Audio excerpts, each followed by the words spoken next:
নমস্কার বন্ধুরা, আমি কিংসু মজুমদার।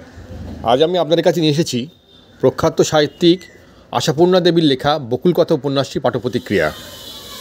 প্রথম প্রতিশ্রুতি, সুবর্ণলতা এবং বকুল কথা, এই তিনটে উপন্যাসের সংমিশ্রণে তৈরি হয়েছে এক কালজয়ী উপন্যাস, সত্যবতী ট্রিলজি। বকুল কথা উপন্যাসের নায়িকা সত্যবতীর নাতনি সুবর্ণলতার মেয়ে বকুল।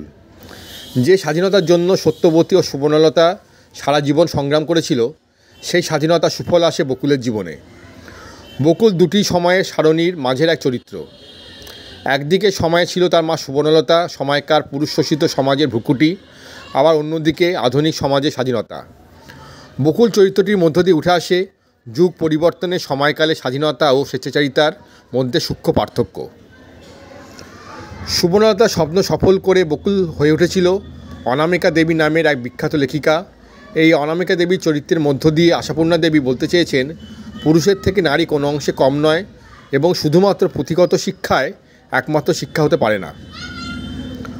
বকুলের প্রথম জীবনে নির্মলের সাথে অপূর্ণ ভালোবাসা পূর্ণতা পায় তার মেয়ে শম্পার জীবনে। শম্পাও সত্যবান সাহসিকতা দেখিয়েছিল। বকুলের পাশাপাশি উপন্যাসে উঠে এসেছে পারুল, নমিতা, রেখা, মাধুরী নামের নানান চরিত্র। বন্ধুরা, যে পর্যন্তই। আমি এরপর আবার আসবো অন্য কোনো বইয়ের পাঠ্যপত্রিকা নিয়ে। ভালো থাকবেন সবাই। নমস্কার।